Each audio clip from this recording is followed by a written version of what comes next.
Welcome to the physics class. Chapter is units and measurements. In this class, we are going to discuss about the problems. Refer the notes, that is volume 1 for the questions. Okay. ಅದು ನಿಮಗೆ chapter ಏನು notes ಇದೆ ಅದರಲ್ಲಿ last ಪೇಜಲ್ಲಿ questions ಇರುತ್ತೆ. The first problem P2.1 ಯಾವುದೇ problem ಪಾರ್ಟನ್ನು ನೋಡಿದರೆ that will be given in this format. P2P refers to problem and the first digit after the letter P represents the chapter number. This is chapter 2 alva, units and measurements is actually chapter 2 ಹಾಗಾಗಿ 2 ಅಂತಿರುತ್ತೆ. 0.1 the second digit represents the serial number. Problem, chapter name, chapter number and the problem number, serial number. The first problem is about the conversion, that is degrees have to be converted to radian. Angle na kottidare, that too in degrees. Adralli sub question A, it is 1 degree. You have to convert 1 degree to radian. Radian ಗೆ convert ಮಾಡಬೇಕು. It's SI unit of angle ಗೊತ್ತಿದೆ ಅಂದ್ಕೊಳ್ತೀನಿ. Plain ಆಂಗಲ್ಗೆ ನಾವು use ಮಾಡೋದು usually ಯಾವುದು unit ಅಂತ ಹೇಳಿದರೆ degree, but radian is the SI unit. ಇಲ್ಲಿ ಕೇಳಿರೋದೇ ಅದೇ, degree must be converted to radian. Formula ಏನದಕ್ಕೆ, that is you should multiply to get the angle in terms of radian. You must multiply the angle which is given in degrees by pi by 180. This is the formula, alba. In order to get the angle in radian, you should multiply the angle which is given in degrees by pi by 180. Adane madkolna illi, in place of the angle which is in degree, that is 1 degree into pi by 180. Pi by 180. The answer is pi by 180 itself. Pi by 180. If you just substitute the value of pi, 3.142 divided by 180, just substitute the value of pi, that is 3.142 divided by 180. The answer will be 0.01745. ಇಷ್ಟು ಬರುತ್ತೆ. Substitute the value of pi, ಅಥವಾ ಇಲ್ಲಿಗೆ ನಿಲ್ಲಿಸಿದ್ರು ಸರಿ. If you have to continue, just substitute the value of pi 3.142 ಅಥವಾ 22/7 substitute ಮಾಡಿ. Use the calculator. ಅಲ್ಲಿ ಏನು ಮಾಡಬೇಕು, 3.142 ಡಿವೈಡೆಡ್ ಬೈ 180 ಸಾಲ್ವ್ ಮಾಡಿದರೆ you will get this answer. ಇಲ್ಲಿಗೆ ನಿಲ್ಲಿಸಿದ್ರು ಸರಿನೇ, but remember you should write the unit. Unit ಏನು ಅನ್ನೋದನ್ನು ಸ್ಪೆಸಿಫೈ ಮಾಡಲೇಬೇಕು. That is radian. The symbol for radian is RAD. You should specify the unit. Answer ಅಲ್ಲೇ ಕೊಟ್ಟಿದ್ದಾರೆ ಸೊಲ್ಯೂಷನ್ನು. It is given in 10 powers. ಏನು ಮಾಡಿದ್ದಾರೆ ಅಂತ ಹೇಳಿದರೆ, the number 1 is shifted to left side of the decimal point. When you are going to substitute or shift the numbers from the right side of the decimal point to the left side, ಏನು ಮಾಡಬೇಕು, I will shift 2 digits ಅಲ್ವಾ, 1 2. So 1.745 into 10 power, you should raise the negative numbers for the 10. You are shifting 1 for 2 times, andre 2 values have been shifted, so it's -2 anta baribeku radian. Nenpille, when you are shifting the numbers from right side of the decimal point to the left side, the 10 must be raised to negative number. Negative numbers must be raised to 10. ಆಯ್ತಾ? ಹಾಗೆ ಎಷ್ಟು number rice ಮಾಡಬೇಕು ಅಂತ ಹೇಳಿದ್ರೆ, how many numbers have been shifted, that must be counted. ಹಾಗೆ ಇಲ್ಲಿ I have taken this one, I have shifted by 2 digits, ಹಾಗಾಗಿ it is -2. 1.745 into 10 power -2 radian. Next, second problem. Second one, it is B, sub question B. It is 18 degree. 18 degree. Same formula must be used. Enado? That is theta in radian. In order to get that, you should use this formula. That is, you should multiply a given angle which is given in degree by pi by 180. It is 18 degree into pi by 180. 18 ones are 18 10. It is pi by 10 radian. ಅಲ್ಲಿಗೆ ನಿಲ್ಲಿಸಿದ್ದಾರೆ solution. But ನಿಮಗೆ ಎಲ್ಲಿಗೆ ನಿಲ್ಲಿಸ್ಬೇಕು, you may continue ಮಾಡಿ, you will get the answer. This is also the correct answer. ಆಯಿತಾ? You may continue ನಾವು. 3.142 divided by 10 radian. ಅದನ್ನು solve ಮಾಡಿದರೆ you will get 0.314. You may end here radian. I have just rounded off the digits. ಆಯಿತಾ? 3.142, the value of pi is 3.142, divide that by 10, you will get 0.3142 radian. 0.3142 radian. Mathwa round off madbodu, you can round it off to 2 decimal points. Next,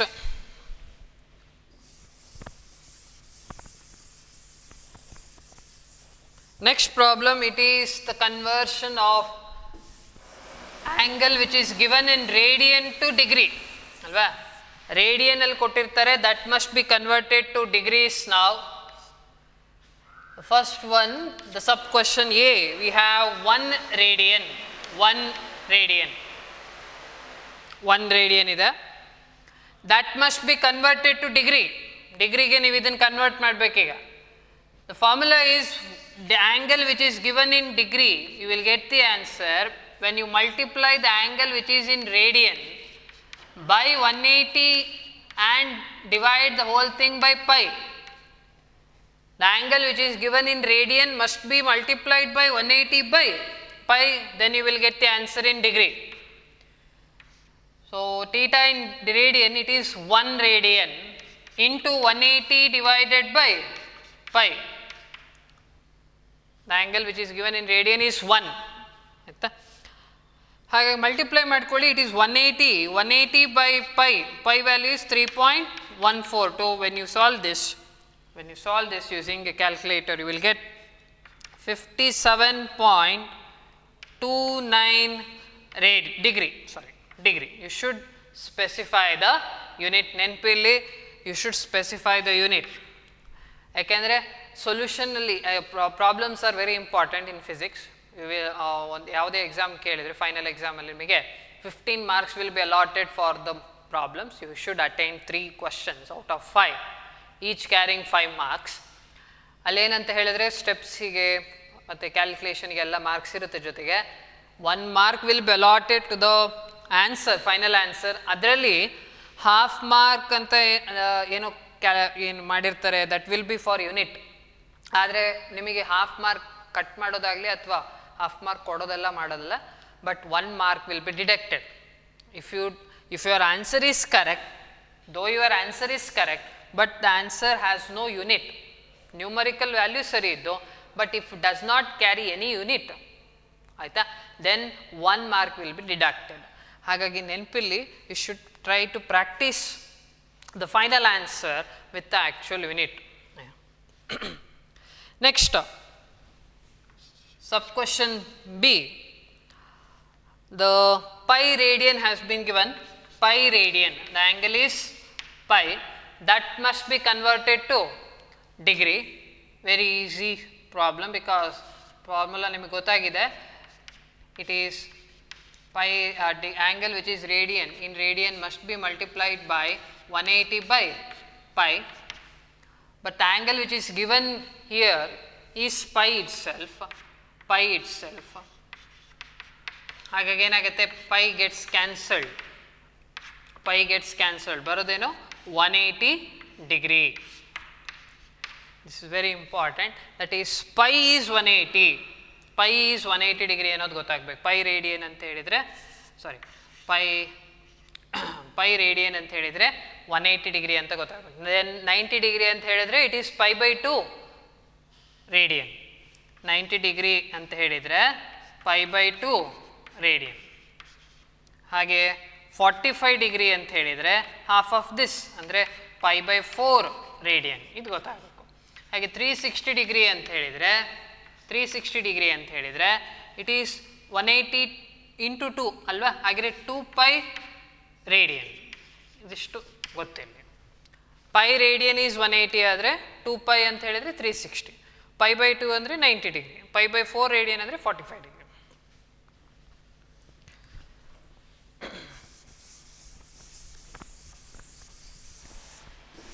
Next, the third problem. Third problem is related to errors.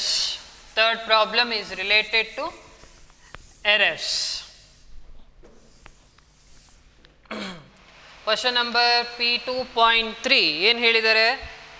They have measured the period of oscillation of a simple pendulum. Simple pendulum period measure ಮಾಡಿದ್ದಾರೆ. Time period has been measured. And in successive measurements, ಅಂದರೆ ಏನು ಮಾಡಿದ್ದಾರೆ? The experiment is repeated for number of times, and each time different time period has been obtained for a same simple pendulum. ಏನಂತ ಹೇಳಿದ್ದಾರೆ? In the successive measurements, the readings turn out to be 2.63 seconds, 2.56 seconds, 2.42, 2.71 and 2.80 seconds. Calculate the absolute errors, relative error and percentage error. ಎಲ್ಲ ರೀತಿ ಎರರ್ನ measure ಮಾಡಲಿಕ್ಕೆ ಹೇಳಿದ್ದಾರೆ. ಆದರೆ ಕೊಟ್ಟಿರೋ values ಒಂದ್ಸತಿ ನೋಡ್ಕೊಳ್ಳಿ. ಅದಕ್ಕೂ ಮುಂದೆ V will just know what is time period. Time period ಅಂದರೆ ಏನು ಅಂತ ಹೇಳಿದ್ದೀನಿ. ಟೈಮ್ ಪೀರಿಯಡ್ ಮರ್ತು ಹೋಗಿದ್ರೆ ನೋಡ್ಕೊಂಡಿರಿ. ಅಲ್ಲಿ ಟೈಮ್ ಪೀರಿಯಡ್ ಅಂತ ಏನಿದೆ, ಟೈಮ್ ಪೀರಿಯಡ್ ಅಥವಾ ಜಸ್ಟ್ ಪೀರಿಯಡ್ ಅಂತ ಕೇಳಿದರೆ, this is time taken for one complete oscillation is called time period. Time taken for one complete oscillation is time period. Here readings na observe ಮಾಡಿ. There are 5 such readings. ಅಂದರೆ the experiment is repeated for 5 times and each time the readings are different. ಬೇರೆ ಬೇರೆ readings ಬಂದಿದೆ. ನಾವೇನು ಮಾಡ್ತೀವಿ? Time ಪೀರಿಯಡನ್ನು usually capital T ಇಂದ represent ಮಾಡ್ತೀವಿ, capital T. ಹಾಗೆ ಕೊಟ್ಟಿರೋ ಡೇಟಾನ ಬರ್ಕೊಂಬಿಡೋಣ. ಗಿವನ್ ಏನು ಕೊಟ್ಟಿದ್ದಾರೆ? T1 is 2.63 seconds, T2 is 2.56 seconds, T3 it is 2.42 seconds, T4 2.71 seconds and T5 it is 2.80 seconds. ಇಷ್ಟು data ಕೊಟ್ಟಿರೋದನ್ನು ಬರ್ಕೊಂಡಿದ್ದೀವಿ. Given there are 5 such trials. 5 trials have been conducted and each trial has got different values. Time period ಅನ್ನು calculate ಮಾಡ್ತಿರೋದು and this subscript indicates the trial. ನಾವೀಗ ಅದನ್ನೇ 1 ಅಂತ ತಗೊಂಡ್ಬಿಡೋಣ. We will just name it. This has 1, this is 2, T2. Similarly, T5 has 2.80 seconds. Calculate ಮಾಡಬೇಕಾಗಿರೋದು absolute error, relative error and percentage error. All the types of errors which has been mentioned must be calculated. How the errors are expressed ಅನ್ನೋದು ನೋಡಿದ್ದೀವಿ. There are 4 such ways: absolute error, mean absolute error, relative error and percentage error. ಇಲ್ಲಿ ಯಾವುದನ್ನೇ calculate ಮಾಡಬೇಕು ಅಂತ ಹೇಳಿದರೆ the absolute errors are must ಅಲ್ವಾ? absolute error ಇದ್ರೇನೆ you can calculate mean absolute error, relative error and percentage error. ಹಾಗಾಗಿ ಎಲ್ಲದನ್ನು ಮಾಡಲೇಬೇಕು. mean absolute error ಕೇಳಲಿಲ್ಲ ಅಲ್ಲಿ, but in order to calculate the relative error you should calculate mean absolute error. ಅಂದರೆ ಎಲ್ಲ ರೀತಿ errors ಬಂದೋಯ್ತು ಅಲ್ಲಿ. we should calculate all the 4 types of errors. But before calculating, just observe the readings. First digit ಏನಿದೆ, the first digit is same for all the trials. It is 2. But the second digit is varying. ಅಂದರೆ ಇಲ್ಲೇನಿದೆ 6, 5, 4, 7, 8 ಅಂತಿದೆ. ಹಾಗಿದ್ರೆ second digit itself is varying ಅಂತ ಹೇಳಿದರೆ obviously the third digit will be varying ಅಲ್ವಾ? ಹಾಗಿದ್ರೆ significant figure, if you just calculate the significant figure for these readings, ಆಯಿತಾ, ಒಂದೊಂದೇ reading ಕೊಟ್ಟರೆ ದ ಸಿಗ್ನಿಫಿಕೆಂಟ್ ಫಿಗರ್ ಈಸ್ 3 ಹೇಳಿದ್ದೇನೆ. ಒಂದೇ ರೀಡಿಂಗ್ ಕೊಟ್ಟಿದ್ದಾರೆ, there is only one measurement which will be provided. Then if it is asked to find that significant figure, it will be just count the number of digits, non-zero digits ಏನಿರುತ್ತೆ ಅದನ್ನು by using the rules of significant figures ಅದೇನಿದೆ ಅಂತ ಹೇಳ್ಬೋದು. For example ಇಲ್ಲಿ T1 2.63 ಇದೆ seconds. ಹಾಗೆ what is the significant figure ಅಂತ ಹೇಳಿದ್ರೆ it is having 3 non-zero digits and 0 ಅನ್ನೋದು ಯಾವ ಕಡೆನೂ ಕಾಣಿಸ್ತಿಲ್ಲ. Hence significant figure is 3. ಆದರೆ ಈಗ ಒಂದು ವ್ಯಾಲ್ಯೂ ಅಲ್ಲ ಕೊಟ್ಟಿರೋದು, the values are corresponding to the same experiment and there are number of trials have been conducted and all the readings have been provided.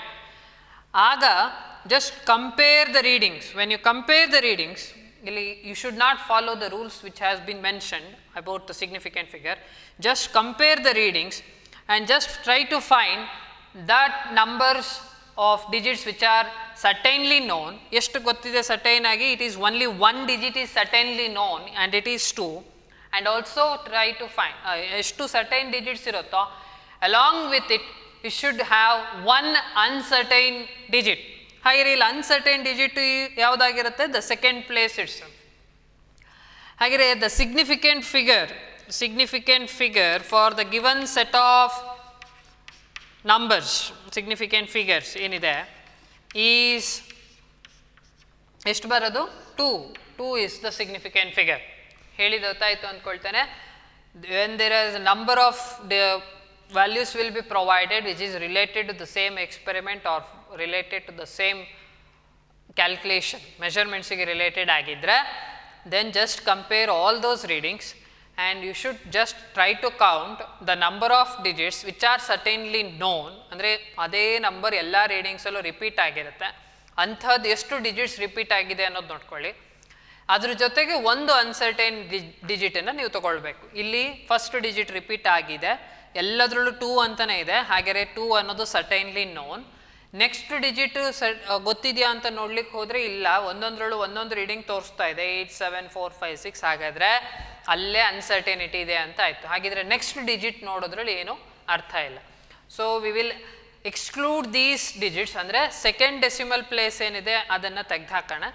We will just consider the 2 digits, ಆಯಿತಾ, because the significant figure for the given set of readings is 2 by comparing, not by using the rules of significant figures. ಅದು ಒಂದೇ ನಂಬರ್ನ ಕೊಟ್ಟಾಗ ಮಾತ್ರ you should use that. ಹಾಗಿದ್ರೆ ಇಲ್ಲಿಗ the T1 becomes 2 point. ಹಾಗೆ ಮಾಡುವಾಗಲೂ ಕೂಡ you should just remember that you should round it off. rounding off ನ ಮಾಡಲೇಬೇಕು. you should round that digit to 2 digits. 3 digits ಇದೆ, but it should be rounded off to 2 digits, ಯಾಕಂದರೆ 2 significant figures. 2.63 ಇದೆ and the 3 is to be eliminated and this 3 is less than 5. So the previous number will be left as is, as such. ಹಾಗೆ ಏನಾಗುತ್ತೆ, 2.6 seconds ಆಗುತ್ತೆ. Next 2.56 ಇದೆ, 6 has to be eliminated. 6 is greater than 5. So the previous number will be raised by 1. ಹಾಗೆ ಅದು 2.6 ಆಗುತ್ತೆ. Next 2.42, 2 has to be eliminated, ಯಾಕಂದರೆ 2 significant figures ಮಾಡ್ತಾ ಇರೋದು. this is less than 5, ಹಾಗಾದರೆ ನಂಬರ್ ಹಾಗೆ ಉಳಿಯುತ್ತೆ. Next similarly here too, 1 is to be eliminated which is less than 5, answer is 2.7 seconds. Next it is 2.8, 2.8 because this is less than 5. ಹಾಗೆಯೇ we have got the new set of readings, ಆಯಿತಾ. ಯಾಕೆ ಹೀಗೆ ಮಾಡ್ಕೊಂಡಿದ್ದು ಅಂತ ಹೇಳಿದರೆ, there is no use of carrying this second decimal place or the third digit in the given number because it is uncertain, because the previous number itself is uncertain. So you should only consider those numbers which are certainly known plus one uncertain number. ಹಾಗೆ ಇದನ್ನು ನಾವೀಗ T1, T2, T3, T4, T5 ಅಂತ consider ಮಾಡ್ಕೊಳ್ಳೋಣ and we will move on. ಈಗ in order to calculate the absolute error ಗೆ ಬರೋಣ. in order to calculate absolute error, first ಒಂದು ತೊಗೊಂಬಿಡೋಣ, absolute ಎರರ್ನ ಕ್ಯಾಲ್ಕುಲೇಟ್ ಮಾಡ್ಕೊಳ್ಬೇಕು. ಆದರೆ ಅಬ್ಸಲ್ಯೂಟ್ ಎರರ್ನ ಕ್ಯಾಲ್ಕುಲೇಟ್ ಮಾಡಬೇಕಂದ್ರೆ you should have the true value or the actual value, but it has been not provided here. ಎಲ್ಲೂ ಕೂಡ ನಮಗೆ ಆ್ಯಕ್ಚುಯಲ್ ವ್ಯಾಲ್ಯೂ ಎಷ್ಟು ಅಂತಲೂ ಹೇಳಿಲ್ಲ. ಹಾಗೆ ಏನು ಮಾಡ್ಕೊಳ್ಬೇಕು, in such cases you should calculate the average ವ್ಯಾಲ್ಯೂನ ಕ್ಯಾಲ್ಕುಲೇಟ್ ಮಾಡ್ಕೊಳ್ಬೇಕು. We will calculate that. We call that as T mean ಅಂತ ಕರ್ಕೊಳ್ಳೋಣ, T mean or T average ಅಂತ ಕರ್ಕೊಳ್ಳೋಣ. ಹಾಗೆ ಟಿ ಆವ್ರೇಜ್ ಅಥವಾ ಟಿ ಮೀನಿಗೆ ಫಾರ್ಮುಲಾ ಏನು, it is T1 plus T2 plus on ಎಲ್ಲಿವರೆಗಿದೆ T5 ವರೆಗಿದೆ, T5 ಡಿವೈಡೆಡ್ ಬೈ 5 ಅಲ್ವಾ. There are 5 such trials. ಎಷ್ಟು ಟ್ರಯಲ್ಸ್ ಇದೆ ಅಂತ ನೋಡ್ಕೊಳ್ಳಿ, 5 ಟ್ರಯಲ್ಸ್. ಹಾಗಾಗಿ it should B divided by 5. ಅದೆಷ್ಟು ಬರುತ್ತೆ ನೋಡ್ಕೊಳ್ಳೋಣ. ನ್ಯೂ ರೀಡಿಂಗ್ಸ್ ಏನು ಬಂದಿದೆ ಅದನ್ನು ತೊಗೊಳ್ಬೇಕು. It is 2.6. V will just substitute the individual values. 2.6 plus 2.6 plus 2.4 plus 2.7 plus 2.8 divided by 5. Divided by 5. 5 trials ಇದೆ. Just add all these numbers and divide it by 5. You will get the answer as 13.1 divided by 5 ಅಂತ ಬರುತ್ತೆ. 1 2 3 4 5 1 2 3 4 5 5 digits ಬರುತ್ತೆ. 13.1 divided by 5, it is 2.62 seconds ಅಂತ ಬರುತ್ತೆ. But ನೀವು ಇಲ್ಲೇನು ಮಾಡಬೇಕು, previous ನಂಬರ್ನ ನೋಡಿ, that should B ending with only 1 decimal point. ಯಾಕೆಂದರೆ ಎಲ್ಲ ರೀಡಿಂಗ್ಸು ಇಲ್ಲಿ ಅಬ್ಸರ್ವ್ ಮಾಡಿ, ಎಲ್ಲ ಟೈಮ್ ಪೀರಿಯಡ್ ನಮಗೇನು ಸಿಕ್ಕಿದೆ ಏನು ಡೇಟಾದಲ್ಲಿ ಕೊಟ್ಟಿದ್ದಾರೆ, that carries only 2 significant figures. ಹಾಗಿದ್ರೆ ಟಿ ಆವ್ರೇಜಲ್ಲೂ ಕೂಡ ಏನಾಗಬೇಕು, it should have the 2 significant figures. ಹಾಗೆ ಇದನ್ನು ವೆನ್ ಈ round it off to 2 digits, answer ಏನು ಬರುತ್ತೆ, 2.6 seconds ಅಂತ ಬರುತ್ತೆ. Because 2 is less than 5. 2 is less than 5. ಹಾಗಾದರೆ the previous number will be left as such, ಹಾಗೆ ಉಳಿಸಿರುತ್ತೆ.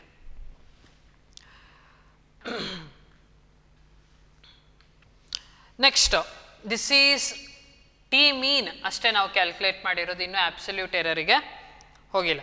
V should calculate the absolute error.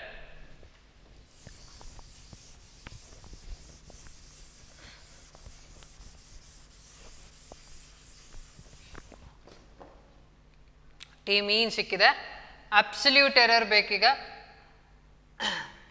ಅದನ್ನು ಡೆಲ್ಟಾ T1 ಅಂತ ಕರ್ಕೊಳ್ಳೋಣ. ಅಬ್ಸಲ್ಯೂಟ್ ಎರರ್ನ ಸಿಂಬಲ್ ಇದೆ. ಅಬ್ಸಲ್ಯೂಟ್ ಎರರ್ ಅಂದರೆ individual errors in the first trial, error in the second trial, ಅದನ್ನೆಲ್ಲ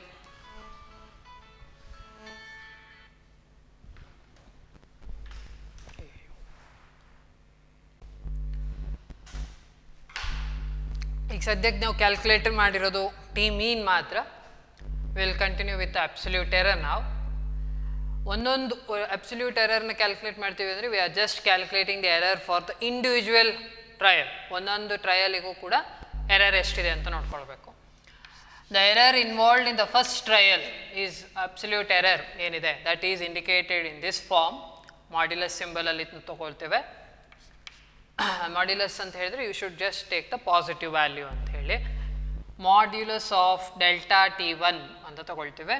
ಅದಕ್ಕೆ formula ಏನು, T1 ಅಂದರೆ ಟ್ರಯಲ್ ರೀಡಿಂಗ್ ಏನಿರುತ್ತೋ ಅದು ಮೈನಸ್ ಟಿ ಮೀನ್ ಅಥವಾ ದ ಟ್ರೂ ವ್ಯಾಲ್ಯೂ. ಇದು ಫಾರ್ಮುಲಾ. ಡೆಲ್ಟಾ T1 ಅಂದರೆ the absolute error of the first trial ಅಂತ ಕೇಳಿದರೆ delta T1, mod of delta T1 is equal to mod of T1 minus T mean. T1 ಎಷ್ಟಿದೆ, it is 2.6. 2.6 minus ಇದು ಕೂಡ 2.6. So the answer is 0. ಹಾಗಿದ್ರೆ absolute error involved in the first trial is 0. ಇದೇ ಫಾರ್ಮುಲಾನ ನಾವೀಗ ಏನು ಮಾಡಿ ತಗೋಣ, ಸೆಕೆಂಡ್ ರೀಡಿಂಗಿಗೂ ಸೆಕೆಂಡ್ ಟ್ರಯಲಿಗೆ ಅಪ್ಲೈ ಮಾಡಿ ತಗೋಣ. ಈಗ ಫಾರ್ಮುಲಾನ ಬರೆಯೋದಿಲ್ಲ, once the formula is written, ಒಂದು ಸತಿ ಅದನ್ನು ಬರೀಲೇಬೇಕು. ಇನ್ನೊಂದು ನೆನಪಿರಲಿ, ಪ್ರಾಬ್ಲಮ್ ಸಾಲ್ವ್ ಮಾಡ್ತಿದ್ದೀರಿ ಅಂದಾಗ ಫಾರ್ಮುಲಾನ ಬರೀಲೇಬೇಕು. ಫಾರ್ಮುಲಾ ಮೆನ್ಷನ್ ಮಾಡಿದರೆ 1 ಮಾರ್ಕ್. ಫಾರ್ಮುಲಾ ಇಲ್ದಲೇ ನೀವು ಸಬ್ಸ್ಟಿಟ್ಯೂಟ್ ಎಲ್ಲ ಮಾಡಿ ಆನ್ಸರ್ ಎಲ್ಲ ಬಂದ್ರೂ the problem does not carry any mark. 0 mark will be allotted. ಆಯಿತಾ? ಹಾಗಿದ್ರೆ ಫಾರ್ಮುಲಾ ಬರ್ದೆ ನೆಕ್ಸ್ಟು ನೀವೇನು ಮಾಡಬೇಕು, you should continue with the problem. ಇಲ್ಲಿ ಒಂದು ಸತಿ ಇದೇ ಫಾರ್ಮುಲಾನ ಮತ್ತೆ ಮತ್ತೆ ರಿಪೀಟ್ ಮಾಡೋದೇನು ಬೇಡ. ಇಲ್ಲಿ ಒಂದು ಸತಿ ಮೆನ್ಷನ್ ಮಾಡಿದ್ದೀವಲ್ಲ, will take this formula itself. ಆದರೆ ಇಲ್ಲೇನೋ T2 ಇರುತ್ತೆ ಅನ್ನೋದು ಗೊತ್ತಿರಬೇಕು. Delta T2, the absolute error in the trial 2 is T2 minus T mean. The second reading ಎಷ್ಟಿದ್ದು ಟ್ರಯಲ್ 2.6, ಅದು ಕೂಡ T mean ಕೂಡ 2.6. ಹಾಗಿದ್ರೆ answer 0. Similarly, the absolute error involved in the third trial, that is T3 minus T mean. T3 ಎಷ್ಟಿದೆ 2.4. ಹಾಗಿದ್ರೆ 2.4 minus 2.6 calculate ಮಾಡಿದರೆ it is 0.2. Minus ಬರುತ್ತೆ, ಹೌದು. 2.4 minus 2.6 is minus 0.2, but modulus ಇದೆ ಅಂತ ಹೇಳಿದ್ರೆ you should just take the positive value ಅಂತ ಹೇಳಿ. Next absolute error in the fourth trial it is 2.7 minus T mean is 2.6. Answer is 0.1. Unit no ಬರೆದ್ಬಿಡಬೇಕು. Unit is seconds. Next, absolute error involved in the fifth trial, it is T5 minus T mean, 2.8 to T5 minus 2.6, it is 0.2 seconds. ಹಾಗಿದ್ರೆ ನಾವೀಗ calculate ಮಾಡಿರೋದೇನೋ absolute errors involved in the individual trials calculate ಮಾಡ್ಕೊಂಡ್ವಿ.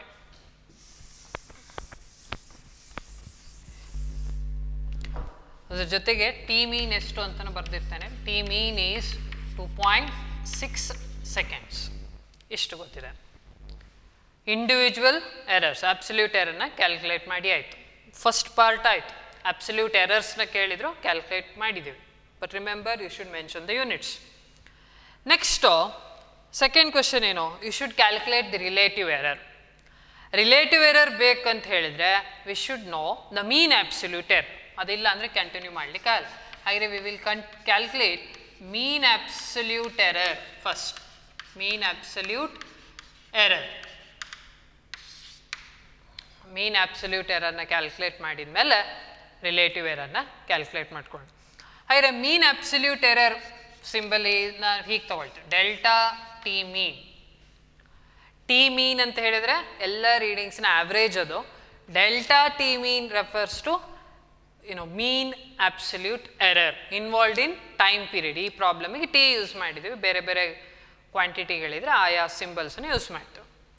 Delta T ಮೀನಿಗೆ formula ಏನು, it is mean absolute error ಅಂತ ಹೇಳಿದರೆ ಎಲ್ಲ errors ಏನಿದೆ, ಅಬ್ಸಲ್ಯೂಟ್ ಎರರ್ಸ್ ಏನೇನು ಕ್ಯಾಲ್ಕುಲೇಟ್ ಮಾಡಿದ್ದೀರಿ ಅದರ average, the average of mean absolute errors. ಅಂದರೆ delta T1 plus delta T2 and so on up to delta T5 divided by readings ಎಷ್ಟಿದೆ, 5 such readings ಇದೆ. ಹಾಗಾಗಿ you should divide by 5. Average ಅಂದರೆ number of trials ನೋಡ್ಕೊಳ್ಬೇಕು. ಹಾಗೆ individual ವ್ಯಾಲ್ಯೂಸ್ನ substitute ಮಾಡಿ ಏನೇನಿದೆ 0, 0, 0.2, 0.1 and 0.2 individual readings. 0, 0, 0.2, 0.1 plus 0.2 divided by 5. ಎಲ್ಲದನ್ನು add ಮಾಡಿದರೆ you will get 0.5 divided by 5. Answer is 0.1 second. ಏನು ಸಿಕ್ತು ನಮಗೀಗ, ಡೆಲ್ಟಾ ಟಿ ಮೀನ್ ಅಂದರೆ ಮೀನ್ ಅಬ್ಸಲ್ಯೂಟ್ ಎರರ್ ಕ್ಯಾಲ್ಕುಲೇಟ್ ಮಾಡಿದ್ವಿ. ಮೀನ್ ಅಬ್ಸಲ್ಯೂಟ್ ಎರರ್ ಎಷ್ಟು ಬಂತು, 0.1 ಸೆಕೆಂಡ್. 0.1 ಸೆಕೆಂಡ್ ಅಷ್ಟು ಬಂತು. ಹಾಗೆ ನಾವೀಗ ರಿಲೇಟಿವ್ ಎರರ್ನ ಕ್ಯಾಲ್ಕುಲೇಟ್ ಮಾಡ್ಬೋದು. ರಿಲೇಟಿವ್ ಎರರ್ ಎಷ್ಟು ಬಂದಿದೆ, ರಿಲೇಟಿವ್ ಎರರ್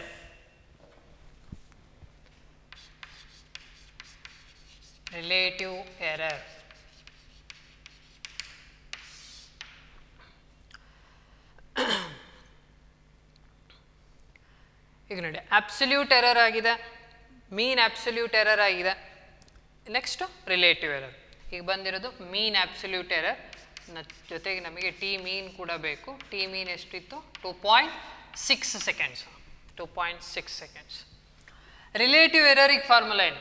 ರಿಲೇಟಿವ್ ಎರರ್ ಏನಿದೆ ಇದಿಲ್ಲೇ ಬರೋದು. ರಿಲೇಟಿವ್ ಎರರಿಗೆ ಫಾರ್ಮುಲಾ ಏನಂದರೆ ಡೆಲ್ಟಾ ಟಿ ಮೀನ್ ಅಂದರೆ it is the ratio of mean absolute error to the average value or true value. ಹಾಗೆ ಅದನ್ನೇ ಬರ್ಕೊಳ್ತೇನೆ. ಇಲ್ಲ, mean absolute error it is delta T mean and the true value is nothing but the average value.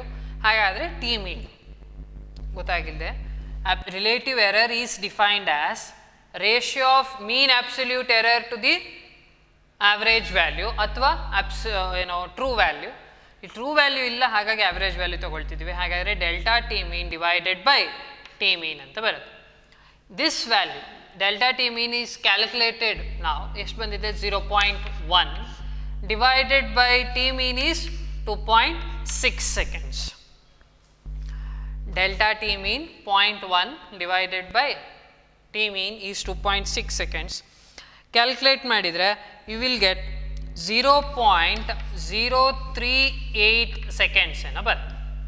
Just use the calculator. 0.1 divided by 2.6 answer ಏನು ಬರುತ್ತೆ? 0.038 seconds ಅಂತ ಬರುತ್ತೆ. ಆದರೆ observe ಮಾಡಿ, ನಮಗಿಲ್ಲಿ ಫಸ್ಟ್ ಡಿಜಿಟಲ್ಲೇ ಏನಾಗಿದೆ? ಡೆಸಿಮಲ್ ಪಾಯಿಂಟ್ ಆದಮೇಲೆ ಫಸ್ಟ್ ಡಿಜಿಟ್ಸಲ್ಲೇ ನಮಗೇನಾಗುತ್ತೆ? There is a uncertainty. ಆಯಿತಾ? ಹಾಗಿದ್ರೆ ನೆಕ್ಸ್ಟ್ ಎಲ್ಲದರಲ್ಲೂ ಕೂಡ ಏನಾಗಿರುತ್ತೆ? The digits are not clear. ಹಾಗಾದರೆ ನಾವು ಇದನ್ನು ರೌಂಡ್ ಆಫ್ ಮಾಡ್ಕೊಳ್ತೇವೆ. ಎಷ್ಟಕ್ಕೆ ಅಂತ ಹೇಳಿದರೆ ಸೆಕೆಂಡ್ ಡೆಸಿಮಲ್ ಪ್ಲೇಸ್ವರೆಗೂ ರೌಂಡ್ ಆಫ್ ಮಾಡ್ಕೊಳ್ತೀವಿ. ಏನು ಬರುತ್ತೆ? ಇಟ್ ಈಸ್ 0.04 ಸೆಕೆಂಡ್ಸ್ ಬರುತ್ತೆ. 0.04 ಸೆಕೆಂಡ್ಸ್. ಅದನ್ನು ಯಾಕೆ ಹಾಗೆ ಮಾಡಿದ್ದು ಅಂತ ಹೇಳಿದರೆ, ಒನ್ಸ್ ಅಗೇನ್ ಅದೇ ಏನು, ಫಸ್ಟ್ ನಾವು ಆಗಲೇ ಸಿಗ್ನಿಫಿಕೆಂಟ್ ಫಿಗರ್ನ ಕ್ಯಾಲ್ಕುಲೇಟ್ ಮಾಡ್ಕೊಂಡಿದ್ವಿ ಎಲ್ಲ ರೀಡಿಂಗ್ಸಿಗೂ, ಎಲ್ಲ ಟ್ರಯಲ್ಸಿಗೂ. ಅಲ್ಲಿ 2 ಅನ್ನೋದು ಬಂದಿತ್ತು. ಆಯಿತಾ? 2 ಅನ್ನೋ ಸಿಗ್ನಿಫಿಕೆಂಟ್ ಫಿಗರ್ ಇತ್ತು. ಆದರೆ ಇಲ್ಲಿಗ ನಾವು ಡಿವೈಡ್ ಮಾಡ್ತಾ ಇದ್ದೀವಿ. ಡಿವೈಡ್ ಮಾಡ್ತಾ ಅಬ್ಸರ್ವ್ ಮಾಡಿ, ಇಲ್ಲಿ ಒಂದೇ ಸಿಗ್ನಿಫಿಕೆಂಟ್ ಫಿಗರ್ ಇರೋದು, ಆದರೆ ಇಲ್ಲಿ 2 ಸಿಗ್ನಿಫಿಕೆಂಟ್ ಫಿಗರ್. ಗೊತ್ತಾಗ್ತಿದೆ ಅಂದ್ಕೊಳ್ತೀನಿ. The numerator has 1 significant figure. Significant figure ಎಷ್ಟಿದೆ? 1 ಇದೆ. ಆದರೆ ಇಲ್ಲಿ ಸಿಗ್ನಿಫಿಕೆಂಟ್ ಫಿಗರ್ ಎಷ್ಟಿದೆ? It is 2. Significant figure is 2. ಆಗ ಫೈನಲ್ ಆನ್ಸರಲ್ಲಿ ಏನಾಗಬೇಕು? 2 ಡಿಫ್ರೆಂಟ್ ಕ್ವಾಂಟಿಟೀಸ್ ಇದೆ. ಹಾಗಾಗಿ ಸಿಗ್ನಿಫಿಕೆಂಟ್ ಫಿಗರ್ 1 ಇದೆ, ಸಿಗ್ನಿಫಿಕೆಂಟ್ ಫಿಗರ್ 2 ಇದೆ. ಹಾಗಿದ್ರೆ ಇಲ್ಲಿಗ when you are dividing, the final answer should be containing the least number of significant figure. Answer 0.038 ಇನ್ನೂ ಬರ್ತದೆ, ಇನ್ನೂ ಡಿಜಿಟ್ಸ್ ಆ್ಯಡ್ ಆಗ್ತದೆ. But that should be eliminated and the number should be rounded off to only 1 significant figure. ಅಂದರೆ ಇಲ್ಲಿ ಏನು ಮಾಡ್ತೀನಿ ಈಗ? 8 should be eliminated. ಹಾಗಾಗಿ 8 ವಿಚ್ ಈಸ್ ಗ್ರೇಟರ್ ದೆನ್ 5 ಆಗಿರೋದ್ರಿಂದ the previous number will B raised by 1. ಹಾಗೆ relative error ಸಿಕ್ಕಿದೆ. It is 0.04 seconds. ಹಾಗೆ ಈ ಕ್ವಶನ್ನ ಅಂದರೆ ಇಲ್ಲಿ ನಾನು ಮಾಡಿದ ಹಾಗೆ ಇಲ್ಲಿ ಯಾಕೆ ಮಾಡಲಿಲ್ಲ ಅಂತ ಕೇಳಿದರೆ, significant figure, this 5 is not a quantity, it's a number ಅದಷ್ಟೇ. ಯಾವುದೇ ಒಂದು ನಂಬರ್ ಇದ್ದರೆ, ಮಲ್ಟಿಪ್ಲಿಕೇಟಿವ್ ನಂಬರ್ ಆಗಿರ್ಬೋದು ಅಥವಾ the number which is being divided, ಯಾವುದೋ ಒಂದು ನಂಬರಿಂದ ಡಿವೈಡ್ ಮಾಡ್ತಿದ್ದೀವಿ ಅಂತ ಹೇಳಿದರೆ, ಅಂದರೆ ಡಿವೈಡ್ ಬೈ 5 ಡಿವೈಡೆಡ್ ಬೈ 10 ಅಂತೆಲ್ಲ ಹೇಳಿದಾಗ ಅಂತಹ ನಂಬರ್ಸಿಗೆ ಸಿಗ್ನಿಫಿಕೆಂಟ್ ಫಿಗರ್ಸ್ನ ನೋಡೋಲ್ಲ ನಾವು. Because that number the significance value calculate ಮಾಡಿದರೆ ಇಟ್ ವಿಲ್ ಬಿ ಇನ್ಫೈನೈಟ್. ಹಾಗಾಗಿ ನೀವು ಕಂಪೇರ್ ಮಾಡಿದಿರಿ ಅಂತ ಹೇಳಿದಾಗ ದ ಲೀಸ್ಟ್ ಸಿಗ್ನಿಫಿಕೆಂಟ್ ಫಿಗರ್ ಯಾವುದಕ್ಕಿರೋದು? ನ್ಯೂಮರೇಟ್ರಲ್ಲಿರೋ ನಂಬರಿಗೆ ಇರೋದು. You can refer the significant figure rules.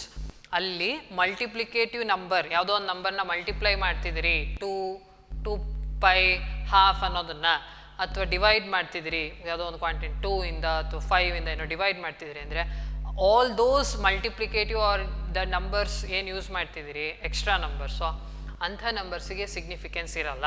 Significant value calculate ಮಾಡಲಿಕ್ಕೆ ಹೋದರೆ ಇನ್ಫೈನೈಟ್ ಬರುತ್ತೆ. ಹಾಗಾಗಿ this has infinite significant number figures. ಆದರೆ ಇಲ್ಲಿರೋ ನಂಬರ್ಸಿಗೆ ಎಷ್ಟಿದೆ? ಒಂದೇ ಸಿಗ್ನಿಫಿಕೆಂಟ್ ಫಿಗರ್ ಇರೋದು. The final answer must retain only 1 significant figure. ಹಾಗಾಗಿ 1ಕ್ಕೆ ಇಟ್ಟಿರೋದು. the significance of this is infinite. ಯಾಕಂದರೆ ಅದು ಒಂದು ನಂಬರ್ ಅಷ್ಟೇ, is a number which is known up to infinite digits. 5.00 ಅಂತ ಬರಿತಾ ಹೋಗ್ಬೋದು. ಹಾಗಾಗಿ ಇಲ್ಲಿ ನಾವು ಆ ರೂಲ್ನ ಅಪ್ಲೈ ಮಾಡಬೇಕಾಗ್ತದೆ. The final answer will carry the least number of significant figure. ಯಾಕಂದರೆ 0.1 ಅಂದರೆ 1 ಸಿಗ್ನಿಫಿಕೆಂಟ್ ಫಿಗರ್, ಇಲ್ಲಿ 2 ಸಿಗ್ನಿಫಿಕೆಂಟ್ ಫಿಗರ್ ಇದೆ. ನೆಕ್ಸ್ಟು ರಿಲೇಟಿವ್ ಎರರ್ ಆಯಿತು. ರಿಲೇಟಿವ್ ಎರರ್ ಆದಮೇಲೆ the final is the percentage error must be calculated. Percentage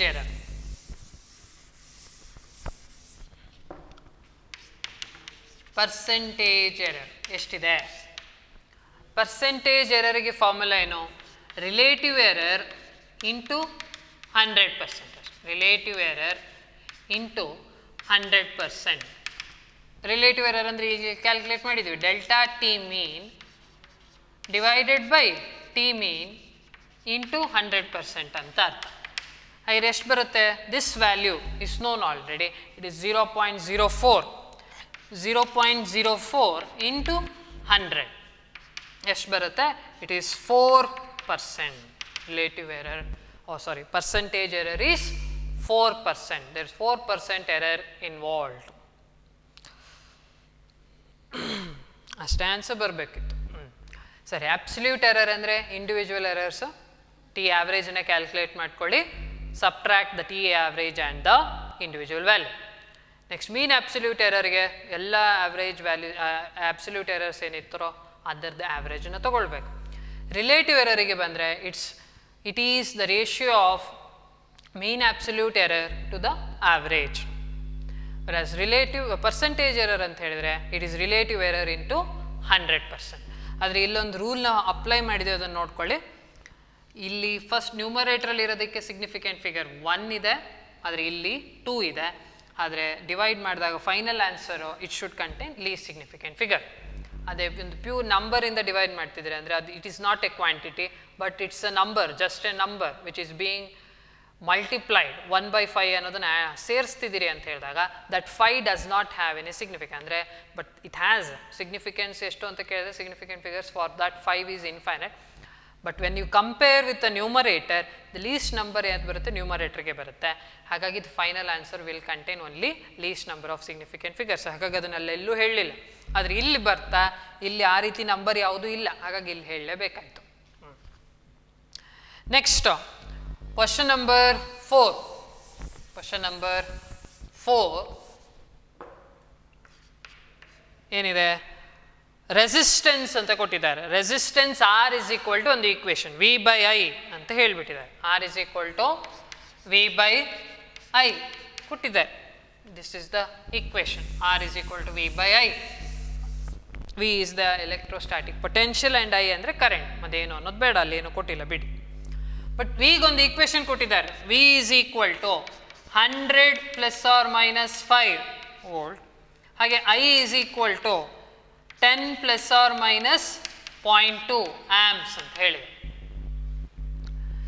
ಹಾಗೆ ಈಗ ಏನು ಮಾಡಬೇಕು? ವಿ ವಿಲ್ ಏನು ಕ್ಯಾಲ್ಕುಲೇಟ್ ಮಾಡೋಕ್ಕೆ ಹೇಳಿದ್ದಾರೆ? Find the percentage error in R ಅಂತ ಹೇಳಿದ್ದಾರೆ. ಇದರಲ್ಲಿರೋ ಪರ್ಸೆಂಟೇಜ್ ಎರರ್ ಎಷ್ಟು ಅಂತ ಹೇಳಬೇಕು.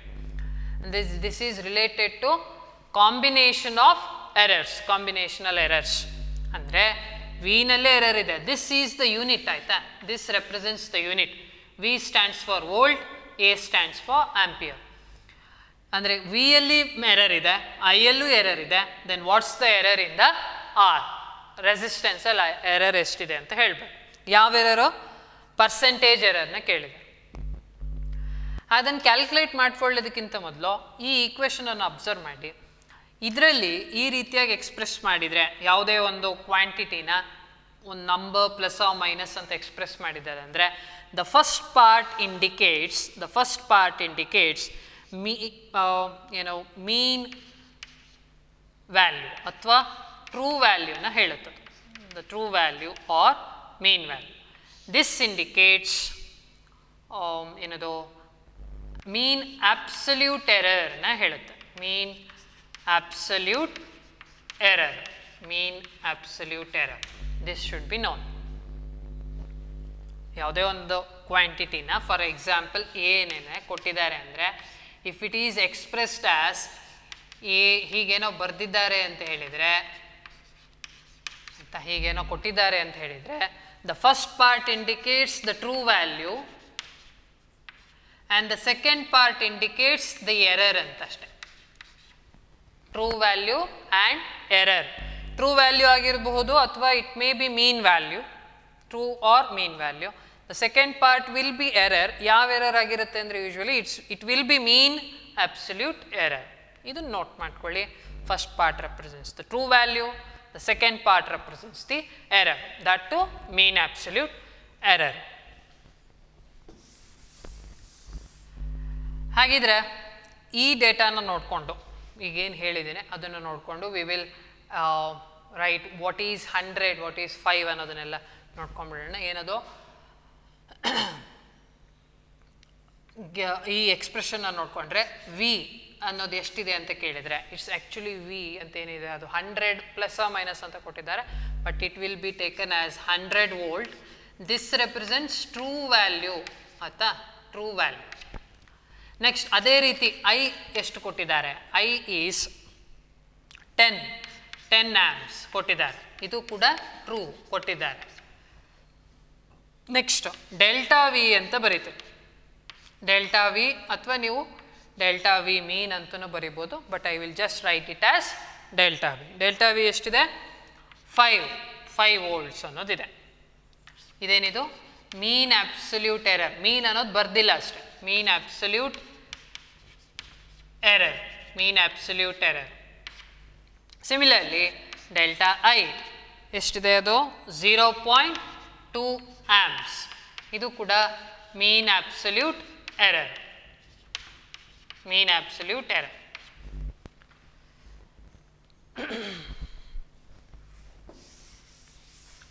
ಇಷ್ಟು ಡೇಟಾ ನಮಗೆ ಕೊಟ್ಟಿರೋ ಎಕ್ಸ್ಪ್ರೆಷನಿಂದ ಗೊತ್ತಾಗುತ್ತೆ. ಒಂದು ಎಕ್ಸ್ಪ್ರೆಷನ್ ಯಾವುದು, R is equal to V by I ಅಂತ ಕೊಟ್ಟಿದ್ದಾರೆ. ನೆಕ್ಸ್ಟ್ ವಿಗೂ ಐಗೂ ಈಕ್ವೇಷನ್ ಕೊಟ್ಟಿದ್ರು, ಅದರಲ್ಲಿ we have extracted the true values and the errors involved. Observe ಮಾಡಿ, V and I are in the ratio form and it is related to resistance ಅಲ್ವಾ. ಹಾಗೆ V by I ಫಾರ್ಮಲ್ಲಿದ್ದರೆ ಆ ಕಾಂಬಿನೇಷನಲ್ ಎರರ್ಸ್ನ ನೋಡ್ಕೊಳ್ಳಿ. Addition ಸಬ್ಟ್ರಾಕ್ಷನ್ಗೆ ಒಂದು rule ಇದೆ, product ಮತ್ತು ರೇಷಿಯೋಗೆ ಒಂದು rule.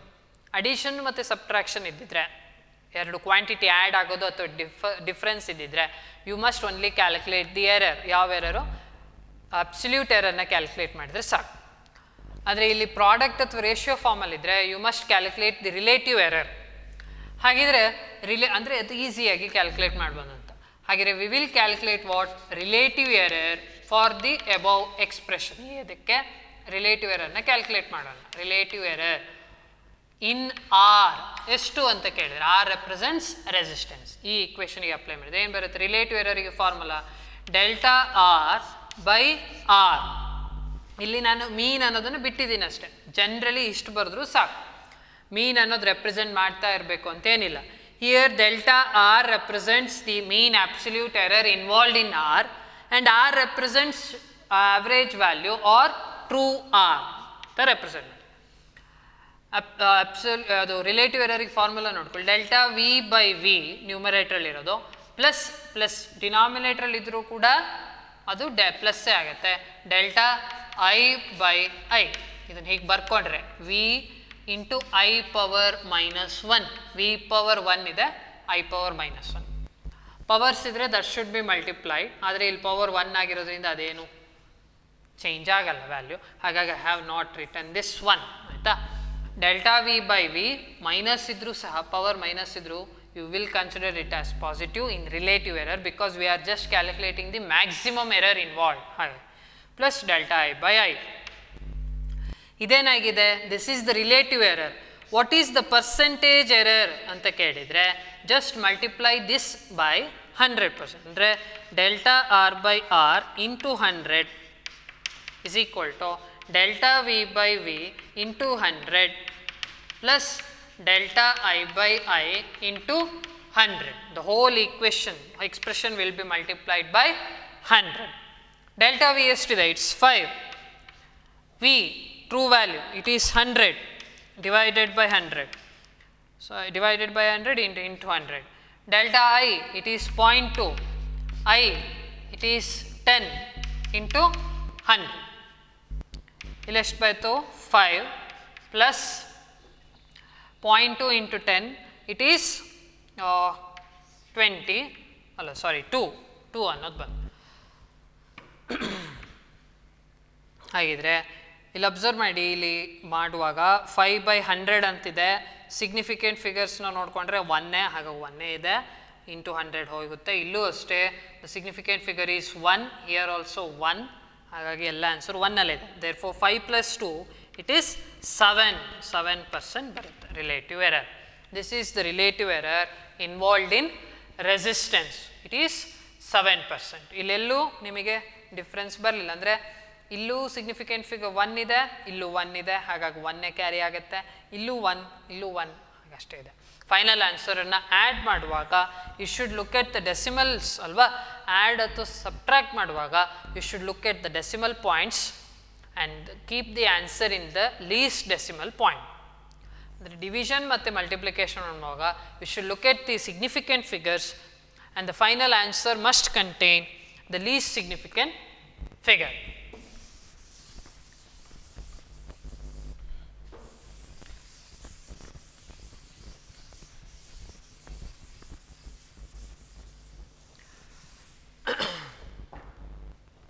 Next, problem number 5. This is also related to time period. Time period of simple pendulum ಗೆ ಒಂದು ಎಕ್ಸ್ಪ್ರೆಷನ್ ಕೊಟ್ಟಿದ್ದಾರೆ. This has already been derived using dimensional analysis ಅಲ್ವಾ. ಇದನ್ನು ಡಿರೈವ್ ಮಾಡಿದ್ವಿ. T is equal to formula ಏನು, T is equal to 2pi into square root of L/G ಕೊಟ್ಟಿದ್ದಾರೆ, ಎಕ್ಸ್ಪ್ರೆಷನ್ನ ಕೊಟ್ಟಿದ್ದಾರೆ. Where L stands for length of the pendulum and G for acceleration due to gravity. Measured value of L underline ಮಾಡಿ. Measured value of L ಇನ್ನೇನೇನು ಕೊಟ್ಟಿದ್ದಾರೆ ಅದನ್ನು data ಬರೆದ್ಬಿಡ್ತಾನೆ. Given measured value of L ಅಂತ ಹೇಳಿದ್ದಾರೆ, ಅಂದರೆ that becomes the true value ಅಂತ ತಗೊಂಡ್ರೆ measured value it is 20.0 centimetre ಆಯಿತಾ. True value or the measured value ಅಂತ ಏನಿದೆ that is 20.0 centimetre. And known up to 1 millimeter accuracy ಅಂತ ಹೇಳಿದ್ದಾರೆ.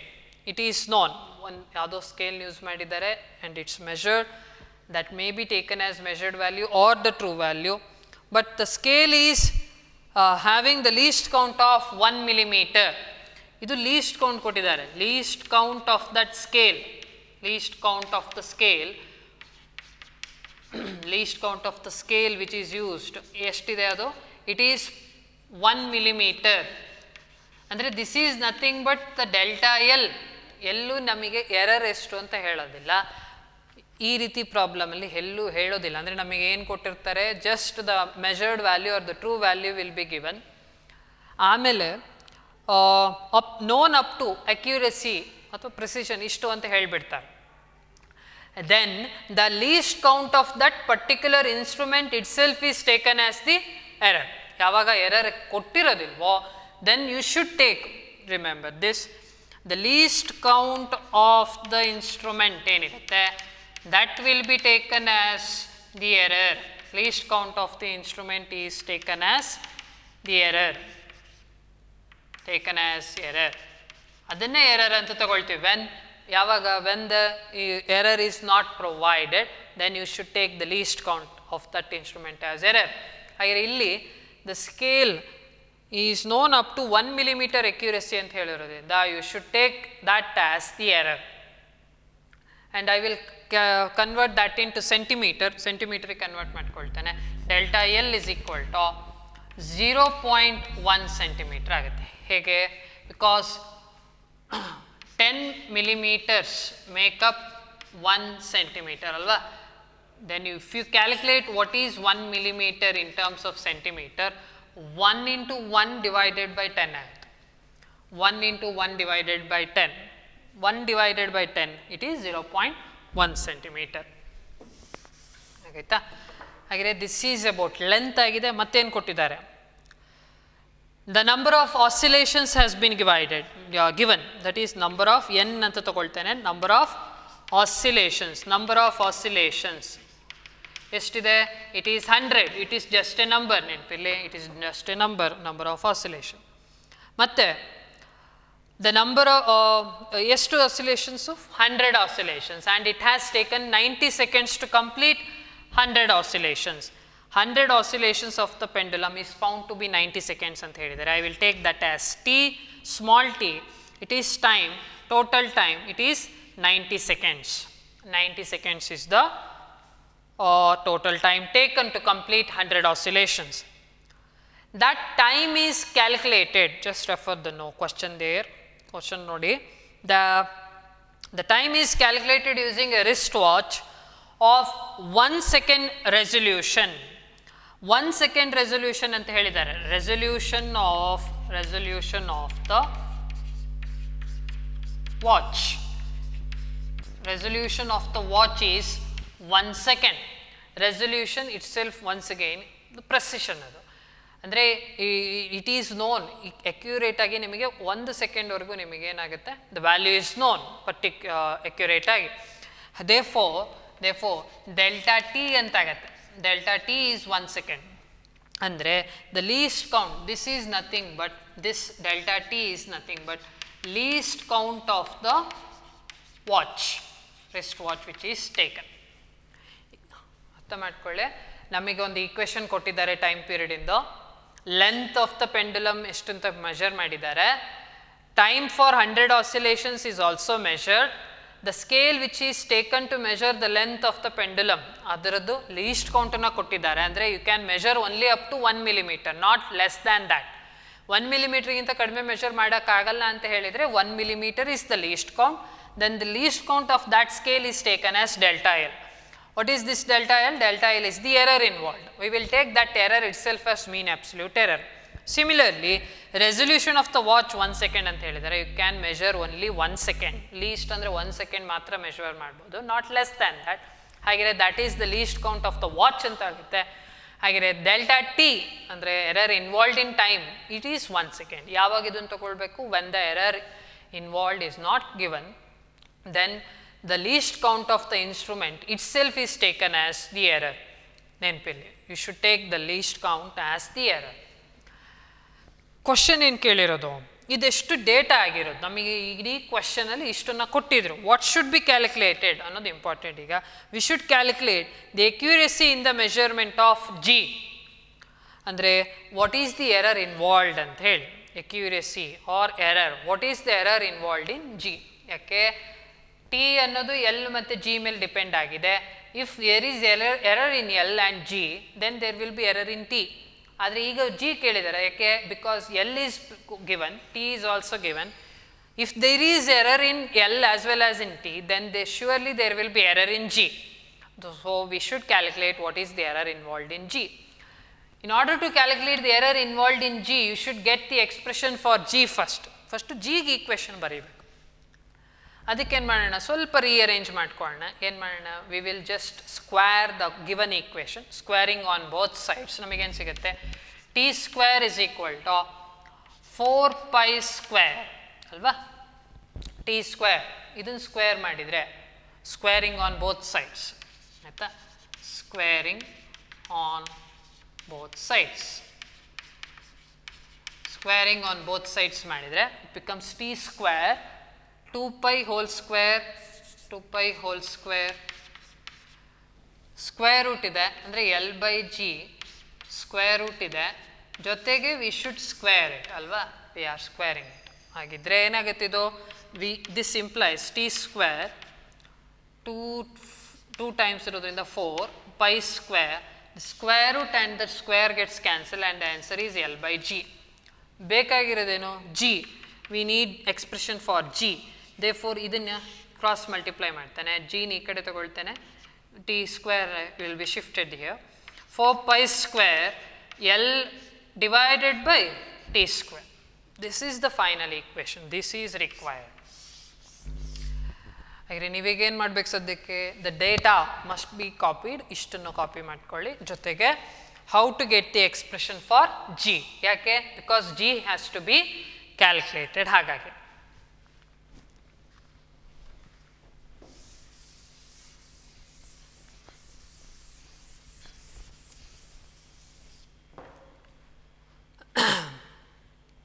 what is the accuracy in determination of G ಅಂತ ಹೇಳಿದ್ದಾರೆ. Then we will just calculate the percentage. ಹಾಗೆ ಕೇಳಿದರೆ usual ಆಗಿ you will calculate the percentage error. percentage error in G ಏನು ಅಂತ ನೋಡಬೇಕು. in G ಎಷ್ಟು ಅನ್ನೋದು ಕ್ಯಾಲ್ಕುಲೇಟ್ ಮಾಡಬೇಕು. ಸರಿ, ಹಾಗೆಯೇ ಇಲ್ಲಿ ನೋಡಿ, the quantities on which the G depends is L, length of the pendulum, and time period, and they are related as ratio ಅಲ್ವಾ, L by T square ಅನ್ನೋ ರೀತಿಯಲ್ಲಿ. ಹಾಗಿದ್ರೆ when you have to calculate the percentage error, you should calculate the relative error ಅಲ್ವಾ. Percentage error ಬೇಕಂದರೆ relative error, ಹಾಗೆ relative ಎರರೇ ಬೇಕಾಗಿರೋದು ಇಲ್ಲೂ ಕೂಡ, ಯಾಕೆಂದರೆ L by T square ಅಂತಿದೆ, ರೇಷಿಯೋ ಫಾರ್ಮಲ್ಲಿದೆ. And you have to calculate the combinational error, L ಮತ್ತು T ಇದೆ ಅಂತ ಇದರಲ್ಲಿ ಎಷ್ಟು ಅಂತ ಹೇಳಬೇಕು. ರೇಷಿಯೋ ಫಾರ್ಮಲ್ಲಿದ್ದರೆ you have to calculate the relative error ಅಲ್ವಾ. ಹಾಗಿದ್ರೆ ರಿಲೇಟಿವ್ ಎರರ್ ನಾವು ಮೊದಲು ಕ್ಯಾಲ್ಕುಲೇಟ್ ಮಾಡ್ಕೊಳ್ತೀವಿ. ರಿಲೇಟಿವ್ ಎರರ್ ಇನ್ G ಎಷ್ಟು, ಇನ್ G ಎಷ್ಟು ಅಂತ ಕೇಳಿದರೆ it is delta G divided by G. 4 pi square ನ ಬರ್ಕೊಳ್ಳಲ್ಲ, ಬಟ್ ಇದನ್ನು ಇನ್ನೊಂದು ಸ್ವಲ್ಪ ಸಿಂಪ್ಲಿಫೈ ಮಾಡ್ಬೋದು. ಮೊದಲಿಗೆ ಸಿಂಪ್ಲಿಫೈ ಫಾರ್ಮಲ್ಲೇ ಬರೆದಿರ್ತೇನೆ. G is equal to 4 pi square into L power 1 ಇದೆ. T ನ ನ್ಯೂಮರೇಟ್ರಿಗೆ ಶಿಫ್ಟ್ ಮಾಡಿದರೆ ಇಟ್ ಬಿಕಮ್ಸ್ T ಪವರ್ -2. ಈಗ ಕ್ಯಾಲ್ಕುಲೇಟ್ ಮಾಡೋಣ. Error involved in G, relative error ಕೇಳಿದರೆ 4 pi square will be not be taken. ಯಾಕೆ ಅಂತ ಹೇಳ್ತಾನೆ. ಇದ್ರದ್ದು ಎರರ್ ಬರ್ಕೊಳ್ಳೋದಾದರೆ delta L by L plus, ಎಷ್ಟೇ ಟರ್ಮ್ಸ್ ಇದ್ರೂ plus, because we are calculating the maximum error. -2 ಇದೆ, -2 ಇದ್ದರೆ we have to take only the positive value, +2 delta T by T. Power ರೂಲ್ನ ಅಪ್ಲೈ ಮಾಡ್ತಿರೋದು. ಎರರ್ಸ್ನ ಕ್ಯಾಲ್ಕುಲೇಟ್ ಮಾಡುವಾಗ power will be multiplied with the relative error. ಈ expression ಬಂತು. ಇದೇನಿದು, this gives the relative error involved in G. what this is the final relative error expression for G. ಇಲ್ಲಿ ಯಾಕೆ ಇದು 4 pi ಸ್ಕ್ವೇರ್ನ ತಗೊಳ್ಳಿಲ್ಲ ಅಂತ ಕೇಳಿದರೆ, the coefficients will get eliminated while calculating the relative error. Note, ಅದನ್ನು note ಮಾಡ್ಕೊಳ್ಳಿ. Note, coefficients ಏನಿರುತ್ತೆ, coefficients ಅಂದರೆ numbers which are multiplied with the quantities, coefficients. This is the coefficient. Now coefficients get eliminated. Coefficients get eliminated while calculating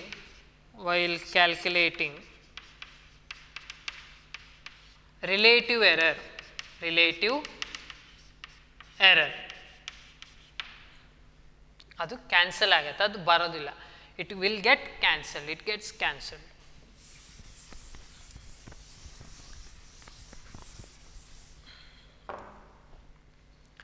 ಹಾಗೆ relative error, ಈಗ ಇಷ್ಟಕ್ಕೂ ನಾವೀಗ ಏನು ಮಾಡಬೇಕು, we should just substitute the value. But delta T ಮತ್ತು T ನಮಗೆ ಗೊತ್ತಿಲ್ಲ. Capital T ಏನಿದೆ, ದಟ್ಸ್ ದ ಟೈಮ್ ಪೀರಿಯಡ್. ನಮಗೆ ಟೈಮ್ ಪೀರಿಯಡ್ ಎಲ್ಲೂ ಕೊಟ್ಟಿಲ್ಲ, but the time is given. ಹಾಗೆ ಈ ಡೆಲ್ಟಾ ಟಿಗೆ ಏನು ಎಕ್ಸ್ಪ್ರೆಷನ್ ಅನ್ನೋದನ್ನು ಮೊದಲು ನೋಡ್ಕೊಳ್ಳೋಣ. We will call this as equation 1. ಇದನ್ನು ಈಕ್ವೇಷನ್ 1 ಅಂತ ತೊಗೊಳ್ಳೋಣ. ಟೈಮ್ ಪೀರಿಯಡಿಗೆ ವ್ಯಾಲ್ಯೂಸ್ ಗೊತ್ತಿಲ್ಲ, ಬಟ್ ಟೈಮ್ ಗೊತ್ತಿದೆ. ಟೈಮ್ಗೂ ಟೈಮ್ ಪೀರಿಯಡ್ಗೂ ರಿಲೇಷನ್ ಏನು, it is T is equal to T ಬೈ N. This is the relation. Time period ಅಂದರೆ time for one oscillation. Time for one oscillation is equal to total time divided by number of oscillation. ಹಾಗೆ when you calculate this, ಅಂದರೆ ಈಗ ನಮಗೆ ಬೇಕಾಗಿರೋದು delta T by T ಅಲ್ವಾ.